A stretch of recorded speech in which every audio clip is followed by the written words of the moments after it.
Boy, we've come a long way. You know, in the old days, there were no lights, no heat, no creature comforts. Just creatures. Everyone comfy? No, sir. Not at all. Nowadays, you just plug everything into your car. You got lights, heat. We are out of pesto. I'll make a run. Hey, everybody comfy? No. Not at all. Okie doke.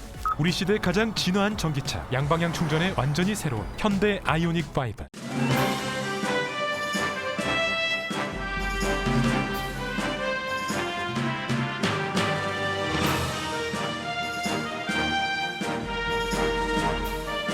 항상 미소가 함께하는 시원한 7월을 보내시기 바랍니다. 라디오 서울이 함께합니다. 강혜신의 오늘의 미국.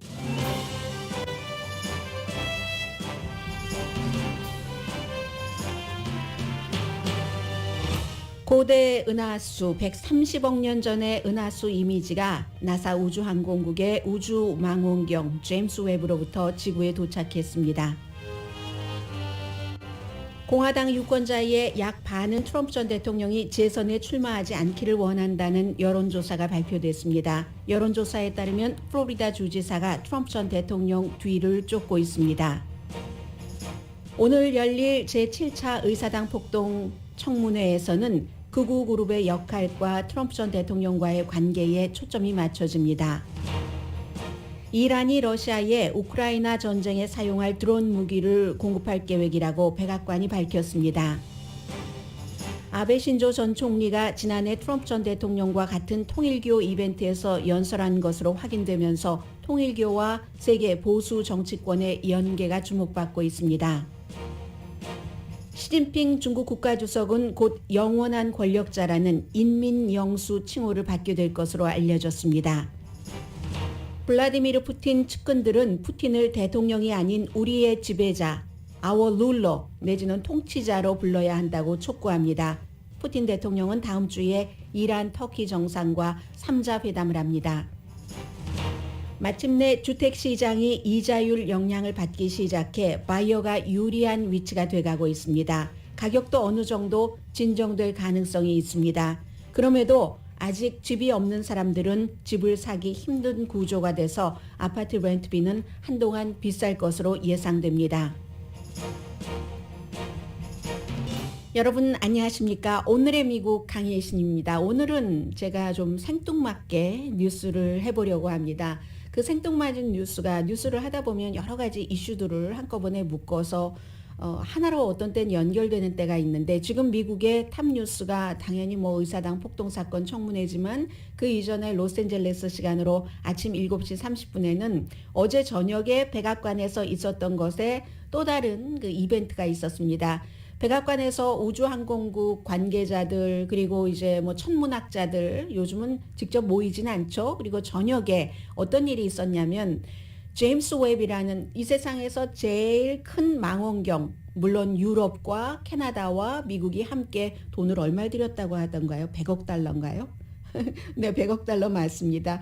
지름이 그 망원경의 그 유리에 그 지름이 6.5m라고 하니까 6.5m고 그러니까 그 전에 90년대부터 우리가 썼던 그 허블 망원경이 2.4m라고 하거든요.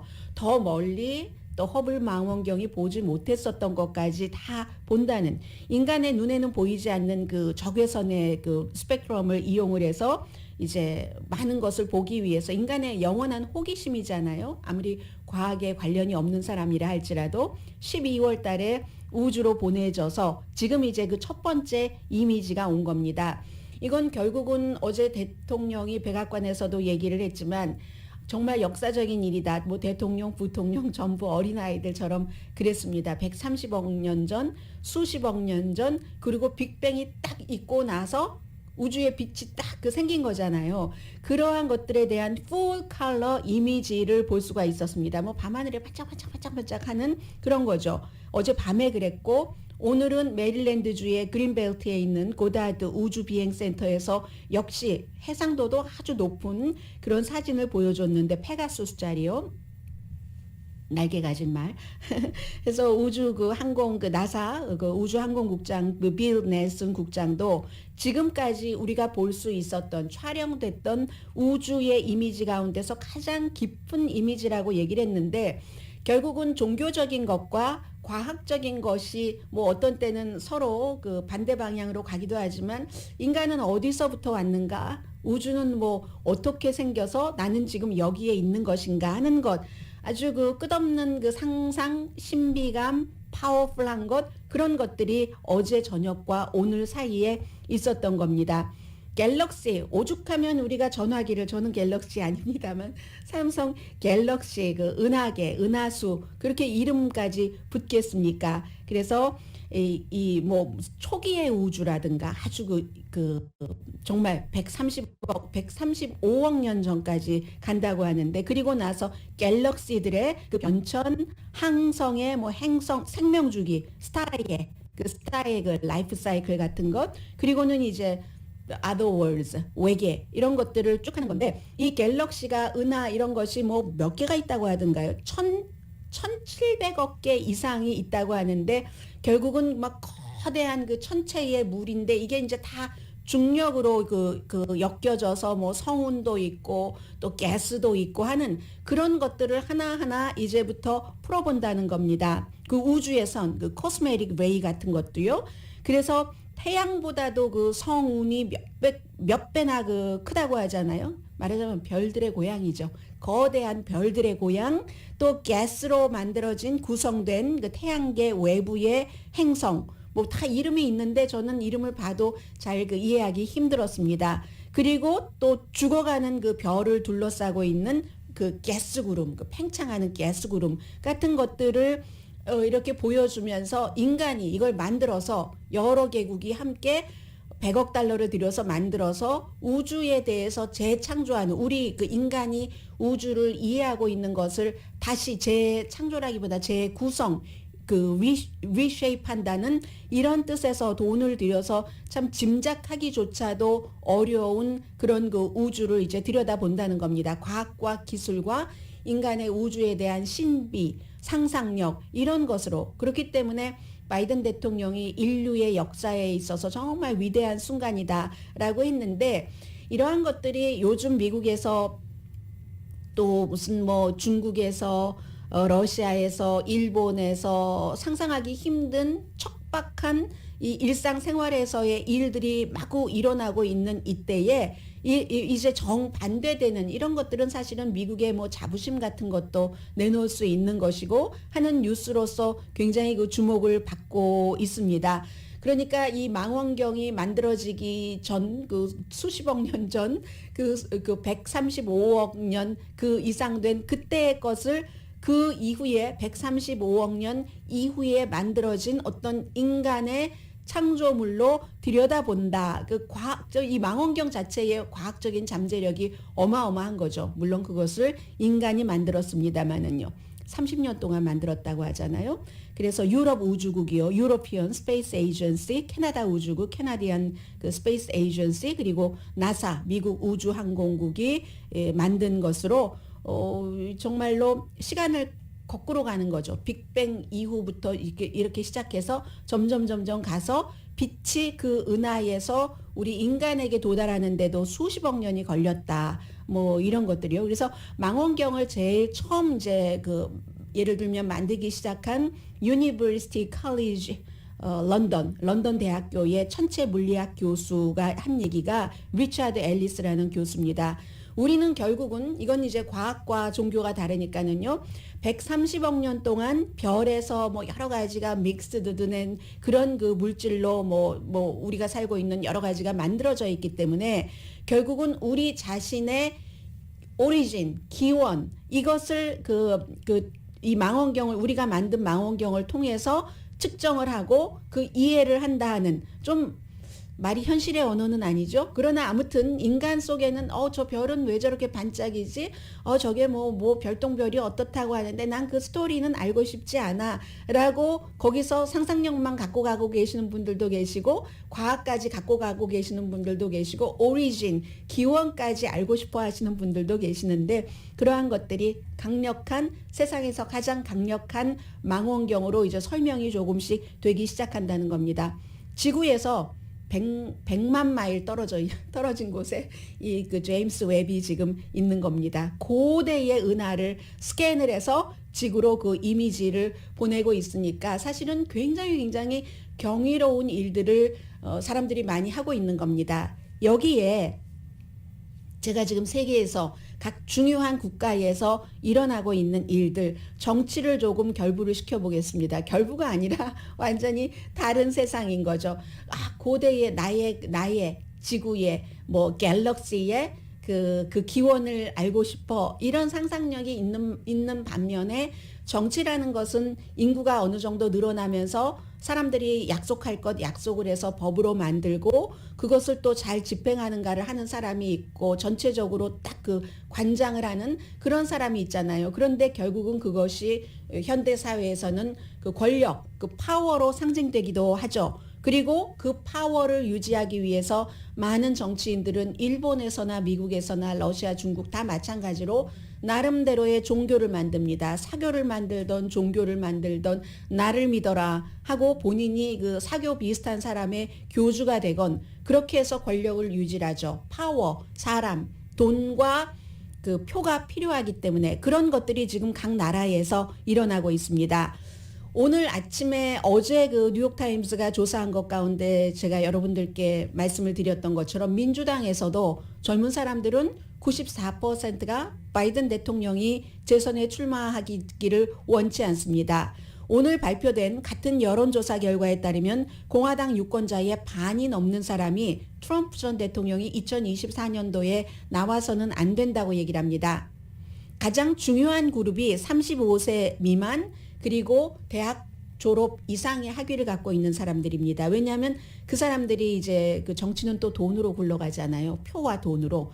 돈, 기부하는데 가장 중요한 사람들이기 때문에 그런 사람들은 특히 트럼프 전 대통령 35세 미만 공화당은 64% 나오면 안 돼.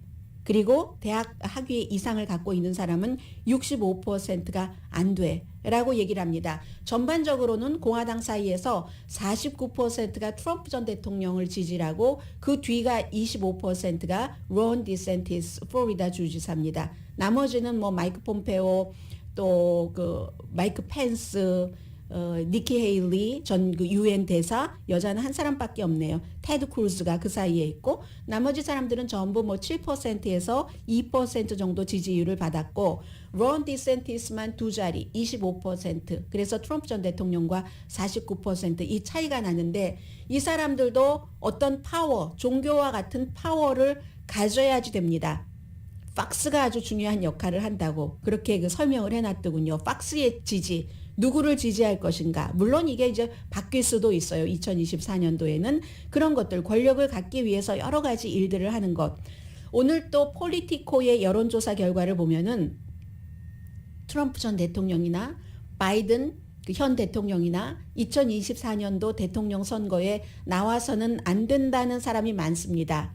그래서 트럼프 전 대통령의 경우는 48%의 유권자가 확실하게 그 사람 나오면 안 돼. 그리고 13%도 나오면 안 돼. 합치면 61%가 되네요. 바이든 대통령은 46%가 다시는 나오면 안 돼. 18%도 나오면 안 돼. 합치면 몇이 되나요? 64%. 트럼프 전 대통령보다 조금 많네요. 그런데 이 사람들이 가장 많이 지적하는 게 2024년도에 대통령 선거에 나오면 바이든 현 대통령은 82세, 트럼프 전 대통령은 78세가 된다. 이젠 안 된다. 그리고 또 하나 그 중요한 이유 가운데 하나가 트럼프 전 대통령이 2020년 선거에서 떨어지고 나서 계속 이제 나는 떨어졌으니까 다음 대통령이 미국을 잘 이끌어 나가도록 돕겠습니다 한 것이 아니라 정치적인 보복을 하고 다녔습니다. 지금까지. 그러한 것들이 트럼프 전 대통령의 인기를 공화당 내부에서도 떨어뜨리는 역할을 했다는 겁니다. 아무튼 미국에서는 이 파워를 갖기 위해서 여러 가지 뭐 이런 것들이 있고요. 시진핑 중국 국가주석은 이제 올가을에 열릴 20차 중국 공산당 전국 대표회의에서 당 뭐 총서기직 3번 연임은 뭐 거의 확정했잖아요. 여기에 칭호가 많습니다. 민주주의 국가가 아닌 공산주의나 독재주의자나 이런 국가의 지도자들은 지금 갖고 있는 게 뭐 당의 핵심, 제가 중국어는 잘 몰라서 중국말로는 어떻게 할지 모르겠습니다. 뭐 총사령관 그리고 인민영수라는 칭호를 받게 될 것이랍니다. 인민, 뭐 당연히 인민이겠죠. people. 영원한 통치자와 같은 수, 뭐 맨 앞에 있는 인민영수 칭호라는 것은 설령 시진핑이 권력에 있지 않는다 할지라도 영원한 통치자, 영원한 권력자라는 그런 얘기라는 겁니다. 권력을 그런 식으로 시진핑 중국 국가주석도 물론 우주개발 이런 것도 하지만 이 언론이라든가 인터넷 웹 매체 같은 것도 아주 검열 같은 것을 철저히 하면서 자기 형태로 계속 이제 권력을 모아가고 있고 69세입니다. 그리고 블라디미르 푸틴을 말씀드리겠습니다. 푸틴도 역시 69세입니다. 영원한 권력을 잡기를 원합니다. 그런데 영원한 권력을 잡는데 바로 옆에 있는 국가가 우크라이나라는 국가가 예전에 우리가 구소련 때 살아봤더니 구소련 현재 러시아의 체제가 틀렸어. 우리는 서구로 갈 거야. 라고 하면 러시아 국민들이 그렇게 해서 잘 사는 민주주의 형태로 우크라이나를 보는 것을 푸틴은 영원히 집권해야 되기 때문에 볼 수가 없었고 우크라이나를 침공했습니다. 그 푸틴에 대해서 클렘린이 이 푸틴의 측근들이 뭐라고 얘기하냐면 프레지던트, 대통령이라는 칭호는 푸틴에게 어울리지 않는다. 푸틴 대통령의 그 위상과 하고 있는 역할에 더 어울리는 것은 뭐 러시아로 말로 그 프라비텔이라는 지배자, 룰러라고 표현을 하고 있거든요. Our ruler, 우리의 지배자 내지는 우리의 통치자, 인민영수와 뭐가 다릅니까? 똑같겠죠. 해서 물론 러시아에서는 뭐 이 깊은 역사를 갖고 있는 이 룰러라는 게요. 뭐 어떠한 가문에 뭐 이런 거에서 러시아에 뭐 자르가 있고 룰러가 있었는데 고르바초프 뭐 이때 그 옐친이 첫 번째 대통령으로 당선된 사람이잖아요. 그런데 자르와 이 그 프라비텔은 자르는 좀 더 황제에 가깝고 이 그 프라비텔은 룰러의 통치자, 지배자, 나를 지배하는 사람에 가깝다는 거죠. 프레지던트보다는 이렇게 부르는 것이 맞다라는 얘기를 한다는 겁니다.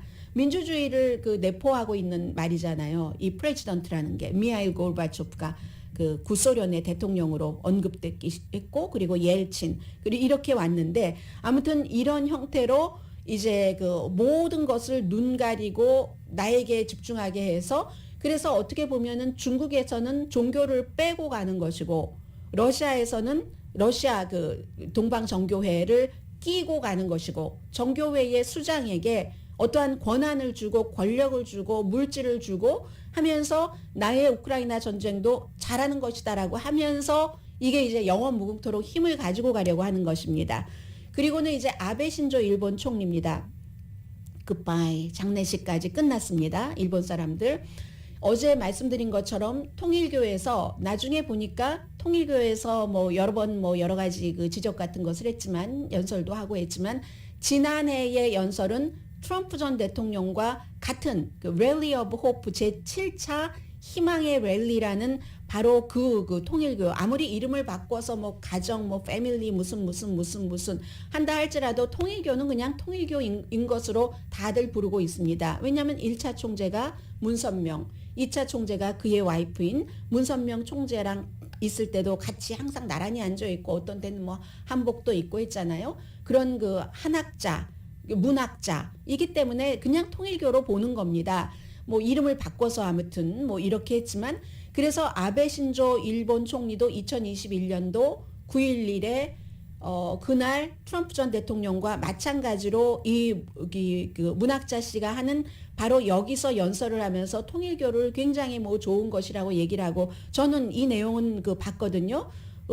트럼프 전 대통령이 그날 그 연설한 것은 내려졌던데 유튜브에 이 아베 신조 것은 그대로 올라 있었습니다. 그래서 뭐 트럼프 전 대통령과 뭐 비슷하거나 조금 정도가 약한 그런 얘기를 했거든요. 그래서 통일교가 한국에서 만들어져서 50년도에 54년인가요? 그때 만들어져서 일본에 몇 년 뒤에 갔고 그때가 아베 신조의 할아버지가 있었던 때고 그때부터 일본의 정치인도 여러 가지 그 본인들의 정치적인 철학이나 어떠한 그 이념, 권력 이런 것들 때문에 사실은 통일교와 같이 연결을 맺었고 그게 뭐 꼭 통일교만 그렇습니까? 종교는 굉장히 그 집단적이고 또 충성도도 높고 하기 때문에 아베 신조 때나 아베 신조 그 할아버지 때나 마찬가지로 이 통일교와 연관이 있었던 거고요. 그러니까 일본의 지부를 만들어서 이기시 노부스케 그 전 총리 할아버지 아베 신조의 할아버지 때부터 그랬는데 그때는 딱 공산주의와 영감이 뭐가 맞는다. 지금도 뭐 지난해 연설한 트럼프 전 대통령도 뭐 그런 비슷한 얘기를 했는데 사실은 문선명 총재는 북한도 나중에 갔었잖아요. 그러니까 그것도 아주 애매한 부분이긴 한데 수십 년 동안 통일교가 조금 줄어들다가 더군다나 이제 문선명 총재 그 사망하고 줄어들고 다시 이제 일으켜 보려고 하는 이런 그 상황에서 아베 신조가 지난해에 연설을 했고 그것은 정말 표를 받기 위한 것이고 아베 신조뿐만이 아니라 미국에서도 트럼프 전 대통령뿐만이 아니라 같은 날 뭐 뉴트 깅그리치, 마이크 폼페오, 마이크 펜스 이 사람들 뭐 다 지금 공화당에서 다음 선두주자로 대선 선두주자로 거론되는 사람들이잖아요. 통일교 거기서 돈 받고 다 연설했습니다. 돈이 중요해서가 아니라 아베 신조는 표가 더 중요했을 것 같다는 그런 것이 뭐 대체적인 평가고요. 그만큼 아무튼 한국에서도 아베 신조가 그곳에서 지난해 연설한 것을 반대하는 예를 들어서 전국 영성매매 반대 변호사 협회 이런 곳에서 그래서는 안 된다라는 얘기를 많이 했었는데 결국은 이 파워 본인이 원하는 평화 헌법을 개정을 해서 일본의 그 자위대가 다른 나라와 마찬가지의 군대의 정상적인 역할을 할 수 있도록 하는 것을 꿈꿨었던 아베 신조도 그것을 완성하기 위해서 표가 많은 곳에서 그렇게 활동을 했다 하는 겁니다. 표를 모으고 싶어하는 정치인들의 아주 흔한 일입니다. 미국의 많은 그 공화당 정치인들이 복음주의 그 집회에 많이 가잖아요. 표를 모으기 위해서 그런 것. 그래서 아베 신조 일본 총리가 뭐 어떤 음모론자는 뭐 통일교 신자도 아니면서 연관이 있어라고 하지만 사실은 그렇게 볼 것은 아닌 것 같습니다. 트럼프 전 대통령이 통일교 그 이벤트에서 연설을 했다고 무슨 통일교와 깊은 연관이 있는 것은 아니잖아요. 그냥 하나죠.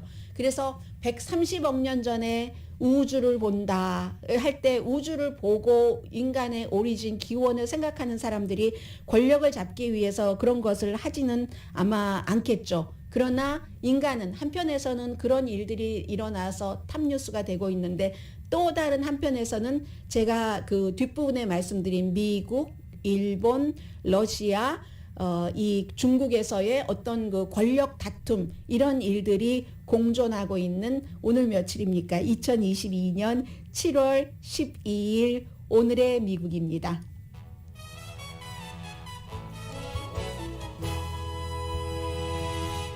오늘의 미국은 존경받는 기업 연속 17년 연속이네요. 1위. 소비자 신뢰도 1위인 유한양행 뉴오리진 미주 총판 피부과학 셀리온, 전문가가 추천하는 이민법, 가정법 전문 제인정 종합법률사무소, 거위털 이불 전문회사 코지다운, 복강경 수술 전문 장지아 외과, 검정콩 생순두부 수라원 순두부, 리프팅의 명가 미러클 레이저 클리닉, 수화연을 핫세일 중인 한국 홈쇼핑 공동펀입니다. 잠시 뒤에 다시 현실 세계로 돌아와서 현실의 뉴스 전해드립니다.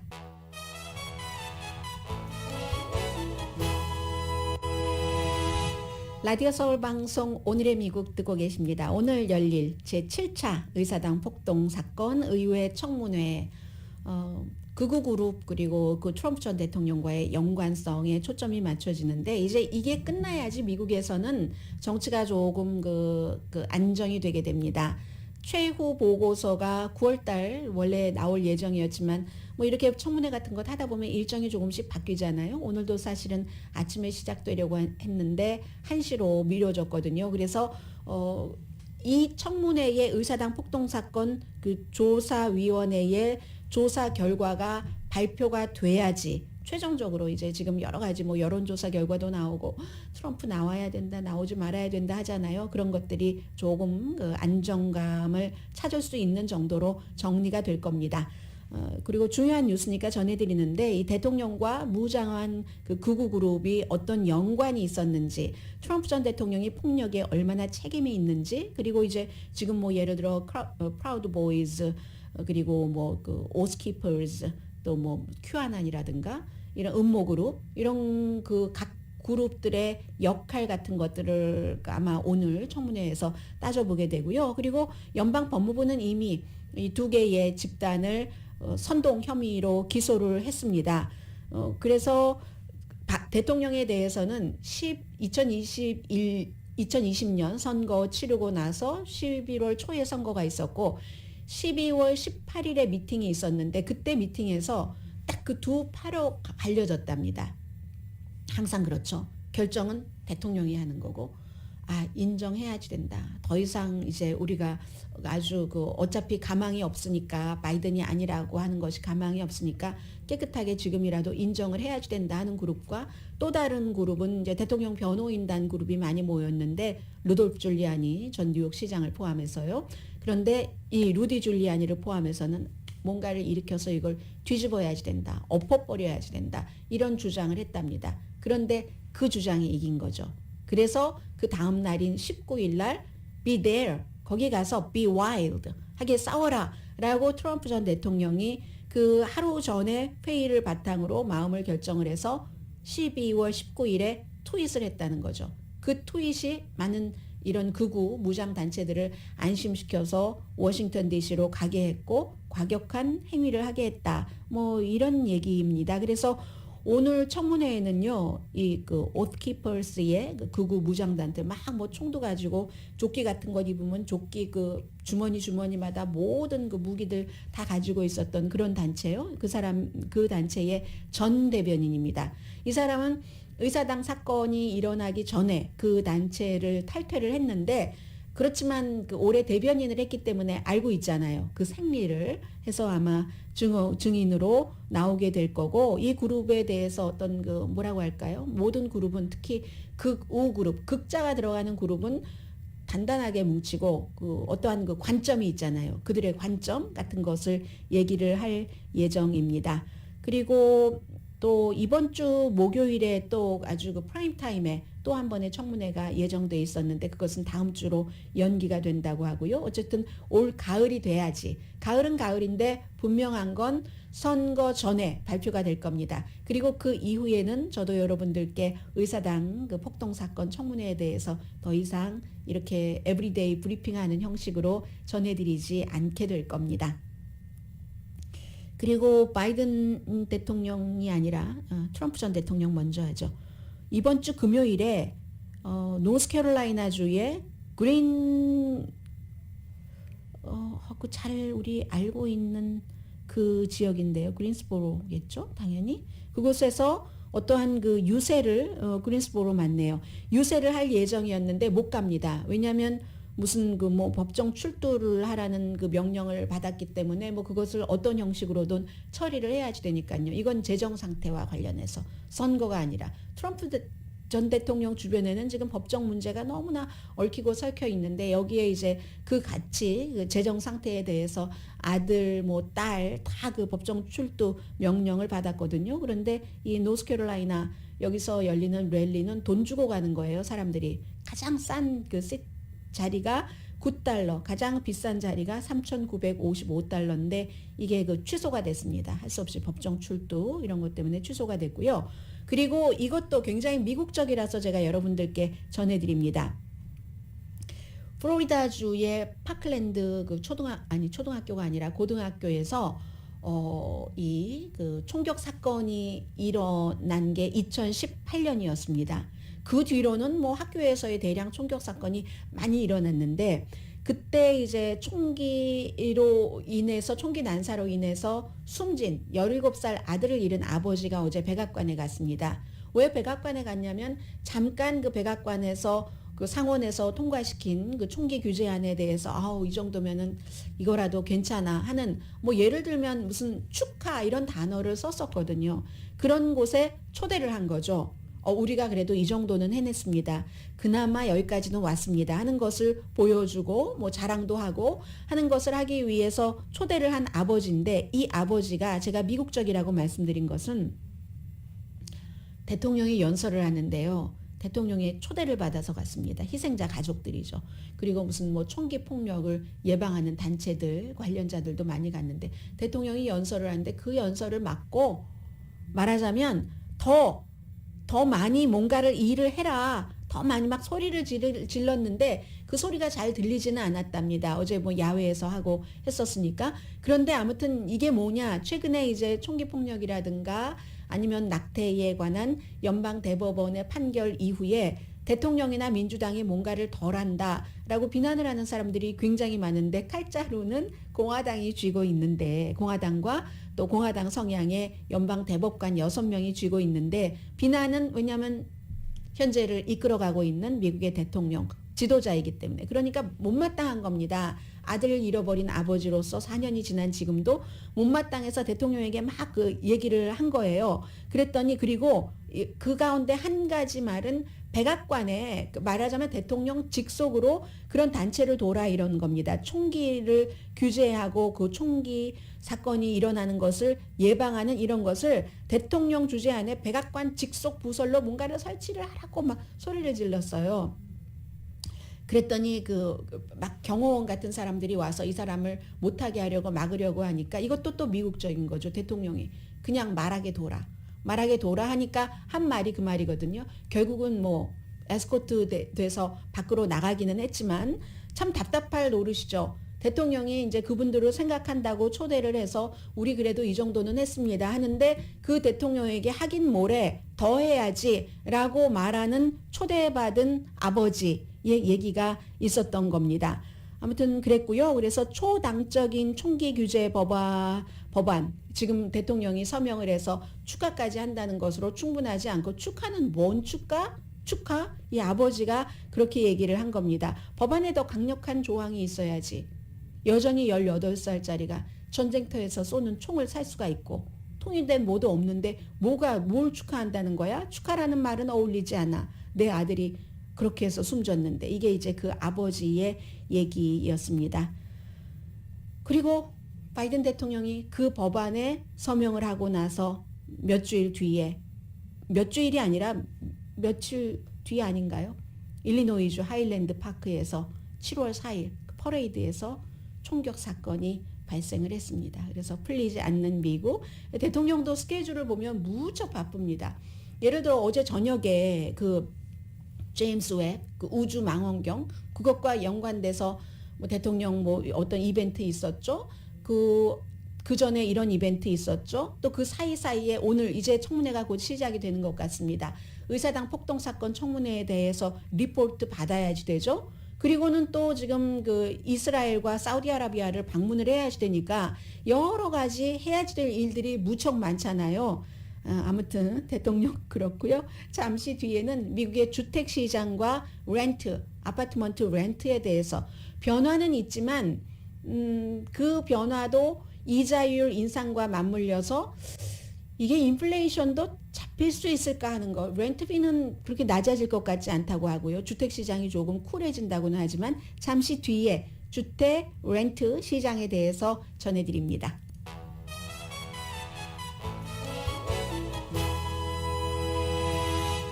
라디오 서울 방송 오늘의 미국 듣고 계십니다. 마침내 finally 주택 시장이 이자율 올라가는 것에 영향을 받기 시작하기는 했습니다. 그래서 바이어가 유리한 위치가 돼간다고 하니까 저는 그럼 오늘의 미국을 듣고 계신 분들이 바이어도 계시지만 셀러도 계시는데 어쩌죠? 웃어야지 되나요? 아니면 웃지 말아야지 되나요? 뭐 바이어가 셀러가 되고 셀러가 또 바이어가 되기도 하니까는요. 브래드 핀이 발표한 그 데이터에 따르면 6월 달에 펜딩이요. 이제 팔리려다가 이제 펜딩된 그런 그 주택이 거의 원래 이제 딱 그 신청 넣어놓고 15%가 펜딩이랍니다. 그래서 15%라고 일단 그 정지 상태가 되고 하는 것은 팬데믹 이후에 가장 그 많은 수치거든요. 그게 이제 모기지 이자율이 올라가기 시작한 게 이제 조금 되기 시작했으니까 3월 이후였으니까 그래도 빨리 적응을 하는 거죠. 왜냐하면 주택이라는 게 이자율이 오늘 올랐는데 내일 집 가서 사고 이런 게 아니니까. 아무튼 그래서 그 균형 자체가 바이어에게 조금 돌아가고는 있다. 그래서 주택시장 너무 그 주택 소유주들도 깜짝 놀랄 정도에서 옆집이 아니 나는 한 우리 집 80만 달러 예상했는데 100만 달러 넘었대. 이런 거 있잖아요. 거기서부터는 정상적으로 이제 돌아가고 있는 단계라고 보니까 당연히 그 가격이 조금은 진정될 것으로 보고 있고요. 그래서 금리 인상이 주택시장에 이제 제동을 걸었고 그렇게 될 경우는 이제 왜 이렇게 펜딩이 높아졌는가? 셀러가 파는 사람이 전에는 나 90만 달러에 내놓으려고 했는데 옆집이 100만 달러에 내놨으니까 아니면 말고 105만 달러에 내놔보지 하는 것을 이제 그 안 하게 하면서 조정을 할 수 있다는, 가격이 조금 조정이 될 수도 있다. 뭐 이런, 그래서 펜딩 숫자가 조금 줄어들 수도 있다 하는 겁니다. 보통은 이제 인스펙션에서 문제가 있거나 뭐 감정할 때 문제가 있다거나 하면은 이제 거래를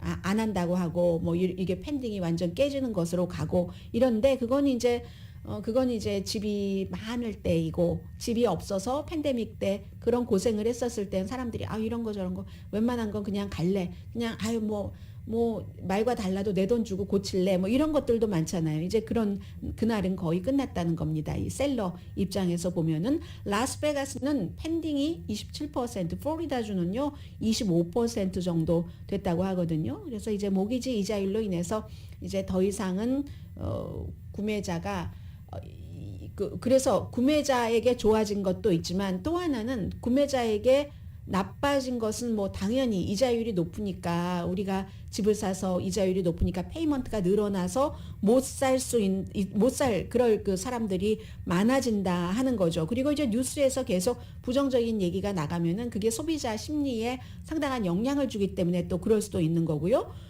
그리고 또 이제 처음 집을 만약에 이미 갖고 계셨던 분들은 크게 상관이 없어요. 그리고 내 집에서 워낙에 이자율을 싸게 받아놨는데 그리고 뭐 10년, 20년 페이먼트에서 거의 뭐 페이업부가 되고 나서 그 돈은 에퀴리는 많이 쌓였던 이런 분들은 별 상관이 없는데 처음으로 집을 사려고 하시는 분들은 살 수가 없는 거예요.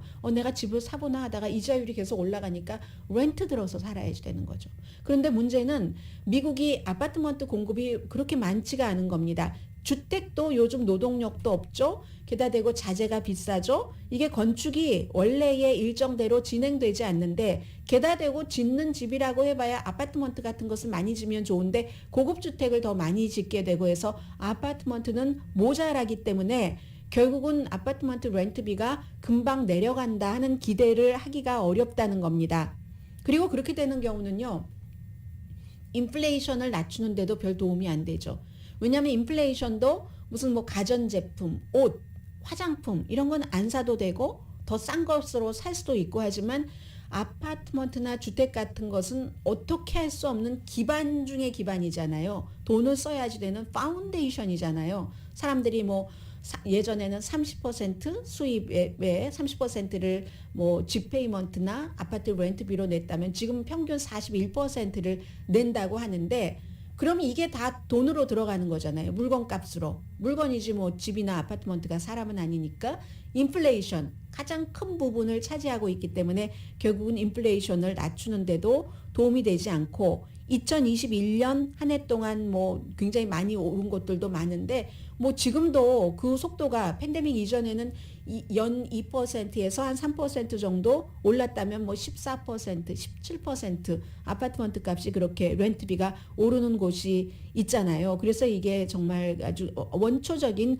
문제다 하는 거죠. 그리고 뭐 아파트먼트도 짓고 하는데 뭐 주택과 마찬가지로 자재도 부족하고 인력도 부족하고 시간이 걸리고 지금 150만 가구 정도는 부족하다고 하는데, 한 2달쯤 전에 어떤 매체를 통해서 제가 여러분들께 지금 한 700만 채 정도가 지어지는데 짓다가 스탑하고 이런저런 이유로 해서 이게 만약에 한꺼번에 확 지어진다면 무슨 뭐 주택시장 붕괴가 있지만 그렇게 될 것 같지는 않다라고 말씀드렸던 기억이 나는데 그것처럼 어떤 형태로든 지금 어떤 이유로든 주택이나 아파트먼트가 모자라기 때문에 로스앤젤레스도 마찬가지로 아직은 뭐 지역에 따라서 차이가 있기는 합니다만은 그래서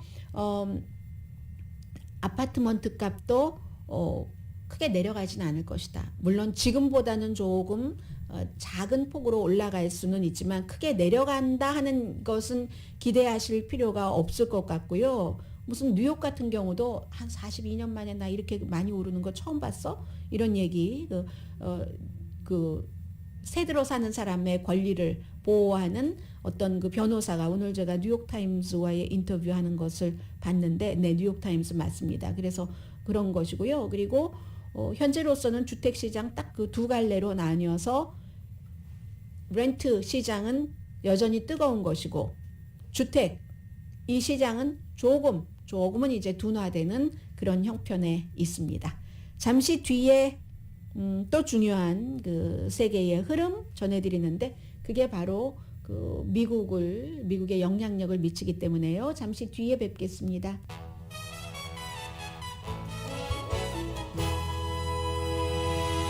라디오 서울 방송 오늘의 미국 듣고 계십니다. 네, 이란이 이미 러시아에 어떠한 그 무기를 보내고 있을지도 모르고 분명히 다음 주에 전쟁 중인데도 블라디미르 푸틴 러시아 대통령이 움직이겠습니까? 어느 다른 나라 사람이 와도 막 좀 멀리 있고 자신들 그 측근들도 멀리 놓고 하는데 이란까지 갑니다. 이란 가서 터키의 에르도안 대통령과도 같이 3자 회담을 하고 에르도안은 우크라이나와 그 러시아 사이에서 뭐 유럽과 미국 사이에서 이러한 그 전쟁에 대해서 중재 역할을 하고 있는데 그런데 더 중요한 것은 이란에 가서 이란 대통령과 이 드론 무기 아주 정밀하게 뭘 타격을 하고 멀리서도 할 수 있는 그런 그 무기 지원 같은 것 때문에 아마 그 가는 것 같습니다. 그래서 미국 백악관에서는 이란이 러시아에 뭐 탑재한 그 드론을 포함해서 수백 대의 무슨 무인 항공기 같은 것을 공급한다. 뭐 이런 얘기들을 하고 있고 또 그 무기를 공급하면은 그 무기에 대해서 훈련도 시켜야지 되잖아요. 이달 말부터 훈련을 시킬 준비도 됐다고 하고 그렇게 되는 경우는 멀리서부터도 이제 소형 폭탄을 딱 이제 그 자리에 꼽고 하는 것들이 많이 그 일어나고 그리고 그것뿐만이 아니라 드론이니까 포병의 움직임 같은 것도 잘 그 감시할 수 있는 것처럼 이란이 이제 러시아와 우크라이나 사이의 전쟁에서 중요한 역할을 하게 되는 겁니다. 벨라루시 뭐 지금 한 해 하다가 이란이 이제 이런 형태로는 먼저 개입하게 되는 거고요. 그리고 바이든 대통령은 이제 역시 이스라엘과 사우디아라비아를 방문하는데 여기 가서도 뭐 오일 문제라든가 이스라엘과 아랍 국가들의 여러 가지 관계가 있지만 이란의 핵 프로그램도 아주 중요한 이슈가 되죠. 왜냐하면 이란과 이스라엘이 적 중의 적인데 그런데 이제 미국이 이란과 핵무기 프로그램, 핵협상을 계속 이어가려고 하면 미국과 핵협상이 깨졌기 때문에 이렇게 이란이 러시아에 무기를 공급을 해서 미국이 원치 않는 그런 그 러시아의 전쟁을 더욱 이렇게 강하게 만들어주는 그런 일이잖아요. 그리고 이제 어제 그제는 얼마나 그 러시아의 우크라이나 공격이 심했든지 뭐 폭격이 얼마나 많이 터지는지 뭐 폭격 터지기 전에 약간의 그 경고는 있고요. 그런데 누구죠? 그 우크라이나 사람들도 정말 그 대단하다는 겁니다. 우크라이나 사람들도 어떤 사람이 오늘 아침에 NPR 방송을 듣고 왔는데 어떤 사람이 바로 집 앞에서 그 우크라이나 사람이죠. 아버지와 아들이 숨졌습니다. 러시아의 공격에 의해서. 그러니까 이제 이 사람이 이제 집을 떠나실 겁니까? 라고 물어보니까 아니요.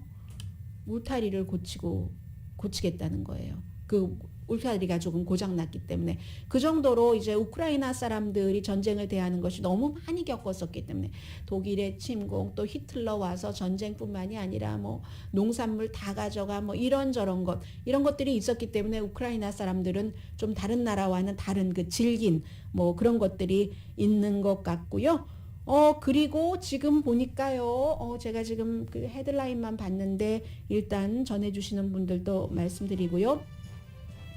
오늘의 미국은 존경받는 기업 17년 연속 1위, 소비자 신뢰도 1위인 유한양행 뉴 오리진 미주 총판, 피부과학 셀리온, 이민법 가정법 전문 제인정 종합법률 사무소, 거위털 이불 전문 회사 코지다운, 복강경 수술 전문 장지아 외과, 생순두부 수라원 순두부, 리프팅의 명가 미러클 레이저 클리닉, 한국 홈쇼핑 공동폰이었습니다. 10시에 좋은 아침, 좋은 하루 방송됩니다. 다른 말씀 드리려고 했는데요. 2022년 에미상 후보가 지금 발표가 됐는데 HBO 많이 받은 것 같고요. 그리고 스퀴드 게임이 최고의 드라마 부분에 올랐네요. 오징어 게임이. 그래서 최초의 비영어권 프로그램으로 역사를 썼네요. 이 최고의 드라마 부분에 올랐으니까요. 저는 오늘 기분 좋은데요. 좀 전에 제가 막 그 우주 그 망원경 이 보낸 그 우주를 봤는데요. 완전히 만화 영화에 나오는 Twinkle Twinkle Little Star 막 이런 모습이거든요. 야, 스퀴드 게임 우주 강혜신이었습니다.